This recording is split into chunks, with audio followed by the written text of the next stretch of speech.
नमस्कार, आपके साथ मैं हूं प्रीति श्रीवास्तव। स्वागत है आपका स्टेट बुलेटिन में। आइए रुक करते हैं खबरों की ओर।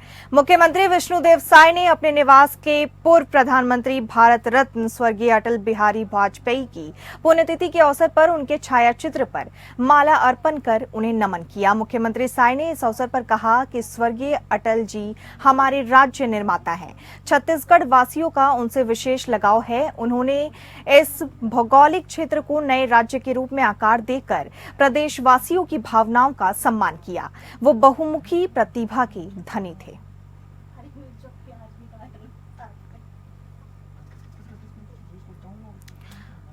आपको बता दें, उन्होंने इस भौगोलिक क्षेत्र को नए राज्य के रूप में आकार दिया, ऐसा उन्होंने कहा। प्रदेशवासियों की भावनाओं का सम्मान किया।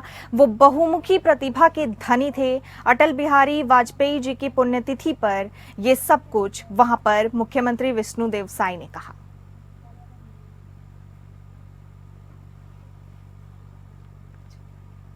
छत्तीसगढ़ के मुख्यमंत्री विष्णुदेव साय ने अपने निवास कार्यालय में छत्तीसगढ़ के विभिन्न जिलों में भारतीय विपणन विकास केंद्र द्वारा आयोजित होने वाले स्वदेशी मेला की विवरणिका यानी ब्रेशर का विमोचन किया।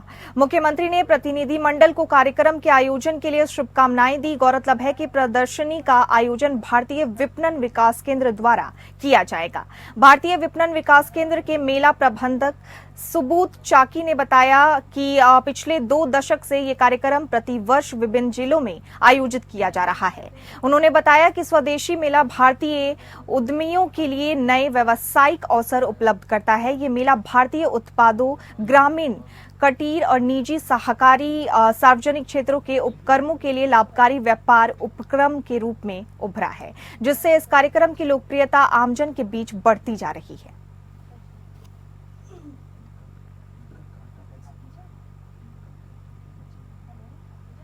उप मुख्यमंत्री और लोक निर्माण मंत्री अरुण साव ने वरिष्ठ विभागीय अधिकारियों के साथ अधीक्षण अभियंताओं और कार्यपालन अभियंताओं की बैठक लेकर रायपुर, दुर्ग राजस्व संभाग के कार्यों की समीक्षा की।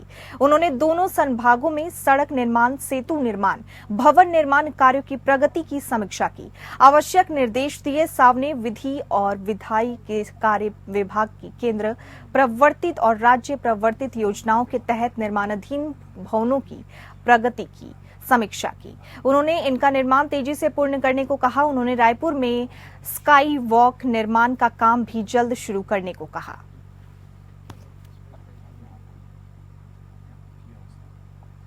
कांग्रेस के छत्तीसगढ़ में आवारा पशुओं की समस्या की तरफ राज्य सरकार का ध्यान आकृष्ट करने के लिए गौ सत्याग्रह छेड़ दिया है। कांग्रेस कार्यकर्ताओं ने शनिवार को प्रदेश के सभी जिलों और ब्लॉकों में आवारा पशुओं को सरकारी कार्यालय में छोड़ दिया। प्रदेश कांग्रेस अध्यक्ष दीपक बैज ने कहा कि छत्तीसगढ़ में भाजपा की सरकार आने के बाद प्रदेश में गौवंश बदहाल है। पूर्ववर्ती कांग्रेस सरकार के द्वारा संचालित गोधन न्याय योजना को बंद करके गौवंशीय पशुओं को सड़क पर बेमौत मरने छोड़ दिया है। एक तरफ जहां किसान खुली चराई से परेशान है, वहीं सड़कों में दुर्घटनाएं बढ़ रही हैं।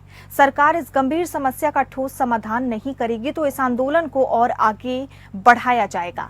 वहीं नेता प्रतिपक्ष डॉक्टर चरणदास महंत बिलासपुर में गौ सत्याग्रह में शामिल हुए। उन्होंने कहा कि खुला मवेशी ये बड़ी समस्या है। इसके निदान के लिए जब हम लोग सरकार में थे तो गौठान का निर्माण किया था। इसका मुख्य उद्देश्य फसल को बचाना और दूसरा गौवंश को बचाना और उसकी सेवा करना था। लेकिन वो वर्तमान में बीजेपी सरकार के बिना सोचे गौठान संचालन बंद कर दिया। पूर्व मुख्यमंत्री भूपेश बघेल ने अपने विधानसभा क्षेत्र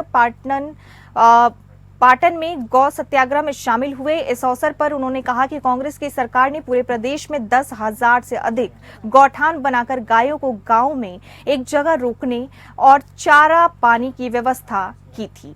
हमारी सरकार ने रोका छेका कार्यक्रम चलाकर चराई की समस्या का भी समाधान खोजा। दुर्भाग्यजनक कि बिना ठोस समाधान के भाजपा सरकार ने गौठानों को बंद कर दिया।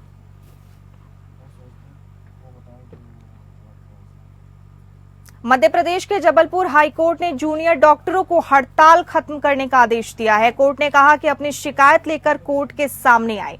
डॉक्टरों की शिकायतों पर 20 अगस्त को कोर्ट सुनवाई करेगी। सुनवाई के दौरान जूनियर डॉक्टर सरकार से सुरक्षा की आश्वासन मांग की, जिस पर कोर्ट ने कहा कि पहले हड़ताल खत्म करें, फिर मुद्दे पर सुनवाई होगी।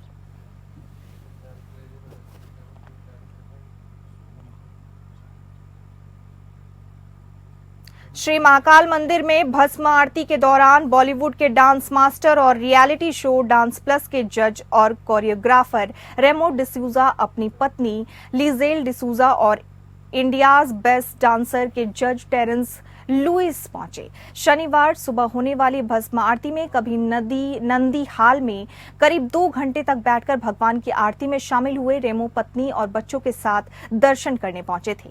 भस्म आरती के दौरान रेमो डिसूजा ने कहा कि एक अलग ही अनुभव महसूस किया। उन्होंने कहा कि भस्म आरती मैंने पहली बार देखी है। महाकाल के दर्शन कभी ऐसे पहले महसूस नहीं किया था।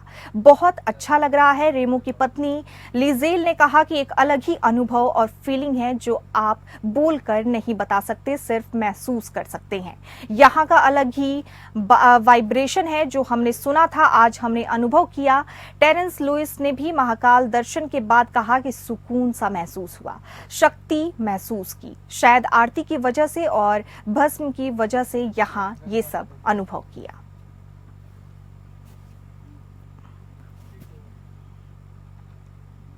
मध्य प्रदेश के भितरवार के ग्राम ककैटो में भारी बारिश की वजह से घर गिरने से एक ही परिवार के 4 लोग दब गए, जिन्हें घायल अवस्था में अस्पताल में भर्ती कराया गया।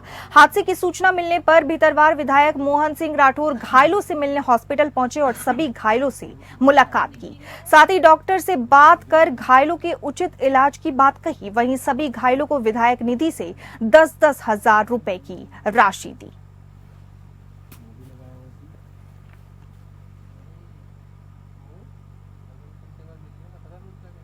खबर नीमच से है, जहां सुबह भीषण सड़क हादसा हुआ। हादसे में 3 लोगों की मृत्यु हो गई और 2 पुलिसकर्मी सहित 7 लोग घायल हो गए। बता दें कि नीमच की ग्राम सरगड़ना घाटी पर आइसर ट्रक ने माफ कीजिएगा खड़े पुलिस वाहन और पिकअप को पीछे से जोरदार टक्कर मार दी। जोरदार टक्कर से पुलिस वाहन पलट गया, जिससे पुलिस वाहन के ड्राइवर की मौके पर ही मौत हो गई और वहीं 2 पुलिसकर्मी गंभीर रूप से घायल हो गए। इसके अलावा पिकअप में सवार 2 अन्य लोगों की भी इस हादसे में मौत हो गई।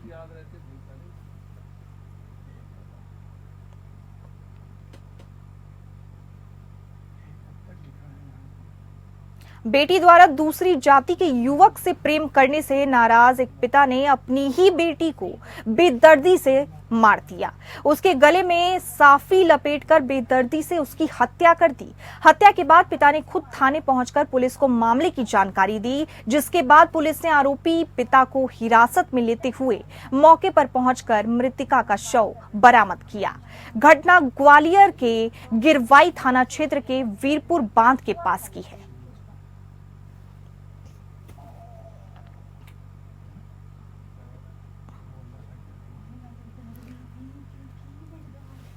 आपको बता दें, ये पूरी घटना ग्वालियर के गिरवाई थाना क्षेत्र के वीरपुर बांध के पास की है, जहां एक पिता ने अपनी बेटी को किसी और जाति के युवक से प्रेम करने को लेकर उसकी हत्या कर दी। बेटी द्वारा दूसरी जाति के युवक से प्रेम करने से नाराज एक पिता ने अपनी ही बेटी की बेदर्दी से हत्या कर दी।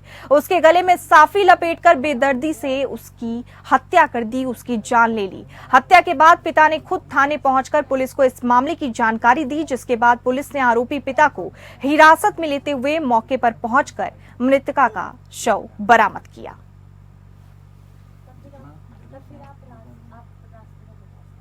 खबरों की ओर रुख करेंगे। खबर है बिहार से। नेता प्रतिपक्ष और पूर्व डिप्टी सीएम तेजस्वी यादव नाव से अपने विधानसभा क्षेत्र राघोपुर पहुंचे। इस दौरान नाव से राघोपुर क्षेत्र में गंगा नदी किनारे हो रहे कटाव का निरीक्षण भी किया और लोगों से बात की और उनकी समस्या सुनी। दरअसल कुछ दिन पहले विधानसभा क्षेत्र राघोपुर में पुल टूट जाने से कई गांवों का संपर्क मुख्यालय से टूट गया था, जिसके बाद आज तेजस्वी राघोपुर पहुंचे और नाव से राघोपुर क्षेत्र में गंगा नदी किनारे हो रहे कटाव का निरीक्षण किया। पहाड़पुर पूर्वी गांव में गड्ढे में डूबकर हुई मौत मामले में मृतक के परिवार वालों से तेजस्वी यादव ने मिलकर ढांढस बढ़ाया।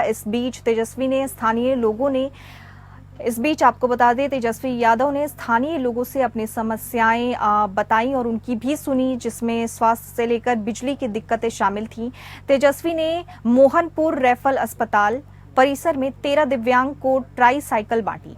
इस दौरान बिहार की नीतीश सरकार को घेरते हुए कहा कि राज्य में लगातार अपराध बढ़ रहा है, मुख्यमंत्री का इकबाल खत्म हो गया है, उनको कुछ पता नहीं है, जो अधिकारी बोलते हैं वही सुनते हैं और करते हैं। तेजस्वी यादव ने कहा कि मुख्यमंत्री से बिहार और गृह मंत्रालय नहीं संभल रहा।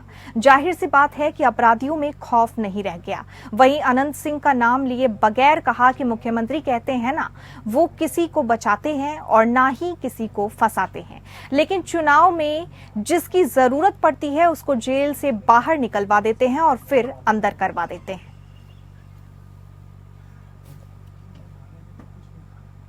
बिहार में एक और पुल गिर गया। आपको बता दें, बिहार में एक बार फिर से पुल गिरने का मामला सामने आया है। सुल्तानगंज अगवानी गंगा नदी पर बन रहे निर्माणाधीन 4 लेन पुल का पाया संख्या 9 का सुपर स्ट्रक्चर एक बार फिर जमींदोज हो गया। सुबह से लगभग 7 बजकर आपको बता दें सुबह 7:15 पर महज कुछ ही सेकेंडों में ये पुल नदी में गिर गया। चंद पलों में करोड़ों रुपए की लागत से बन रहे पुल एक बार फिर गंगा में जल समाधि ले ली। घटना के बाद बिहार सरकार का यह महत्वाकांक्षी प्रोजेक्ट एक बार फिर सवालों के घेरे में आ गया, क्योंकि कंपनी अगले कुछ ही महीनों में इसे चालू करने का दावा कर रही थी। ऐसे में अगर ये पुल चालू हो जाता तो बड़ा हादसा हो सकता था। हैरान करने वाली बात यह है कि ये पुल 3 साल में तीसरी बार गिरी। पहली घटना 30 अप्रैल 2022 को पाया संख्या 4 और 6 को जोड़ने वाली लगभग 30 सेगमेंट हवा के झोंके में ताश के पत्तों की तरह धराशायी हो गई। फिर दूसरी बार 5 जून 2023 पाया संख्या 11, 12, 13 को जोड़ने वाली कई सुपर स्ट्रक्चर नदी में गिर गया था। यह 3 साल में तीसरी घटना है।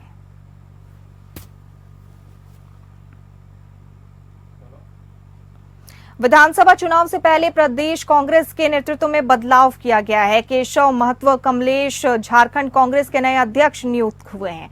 वो राजेश ठाकुर की जगह लेंगे। कांग्रेस के राष्ट्रीय अध्यक्ष मल्लिकार्जुन खड़गे ने केशव महतो कमलेश को तत्काल प्रभाव से झारखंड प्रदेश कांग्रेस कमेटी का अध्यक्ष नियुक्त किया है।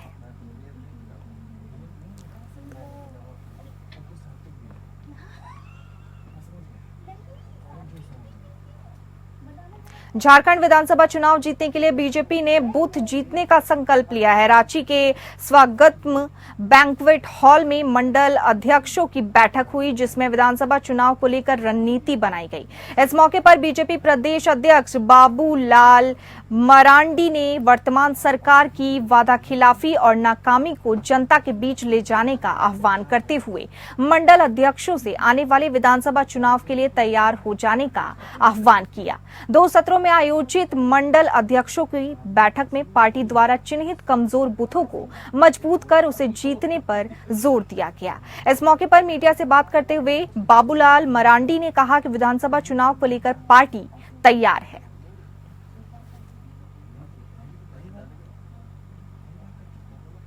देश और विदेश में महिलाओं पर हो रहे अत्याचार को लेकर बोकारो की महिलाएं अब आगे आकर इसका विरोध कर रही हैं। बोकारो में इन महिलाओं ने आपस में एक दूसरे को जोड़ते हुए सेक्टर 3 स्थित बोकारो मॉल के समक्ष हाथ में तख्ती लेकर महिलाओं पर हो रहे अत्याचार को लेकर मौन जुलूस निकाला। इसका नेतृत्व कर रही कनक लता ने बताया कि आज देश हो या विदेश, कहीं भी अगर महिला पर अत्याचार होता है तो राजनीतिक पार्टियां अपने मन मुताबिक अपनी बातों को रखती हैं। ऐसे में हम लोगों ने ठाना है कि अब कहीं भी, चाहे वो बांग्लादेश हो या चाहे वो बंगाल या मणिपुर हो, महिलाओं पर अत्याचार होता है तो हम लोग एकजुट होकर सड़क पर उतरेंगे और इसका विरोध करेंगे। शाहिद अंसारी नाम के एक कैदी ने अस्पताल में पुलिसकर्मी चौहान हैंब्रम को ड्यूटी के दौरान मारकर उसकी हत्या कर दी, फिर फरार हो गया। घटना के बारे में बताया जाता है कि धनबाद का रहने वाला एक कुख्यात कैदी शाहिद अंसारी पिछले कई दिनों से हजारीबाग जेल में बंद था। पिछले दिनों उसकी तबीयत खराब हुई थी, जिसके बाद उसे हजारीबाग मेडिकल कॉलेज में इलाज के लिए भर्ती कराया गया था। लेकिन इलाज के दौरान शाहिद अंसारी ड्यूटी में तैनात चौहान हैंब्रम नाम के पुलिसकर्मी की गला रेत कर कर यानी गला घोंटकर उसकी हत्या कर फरार हो जाता है। घटना के बाद गिरिडीह के रहने वाले मृतक पुलिसकर्मी चौहान हेनब्रम के घर जा रहे असम के मुख्यमंत्री सह झारखंड विधानसभा चुनाव के प्रभारी हेमंता विश्वा शर्मा ने कहा कि ये दुखद है कि झारखंड में आदिवासी सुरक्षित नहीं है। उन्होंने राज्य सरकार पर आरोप लगाते हुए कहा कि सरकार ना तो पीड़ित परिवार से मिलने जाती है और ना ही मुजरिम को पकड़ने का काम कर रही है। और इसी के साथ स्टेट बुलेटिन में फिलहाल इतना ही।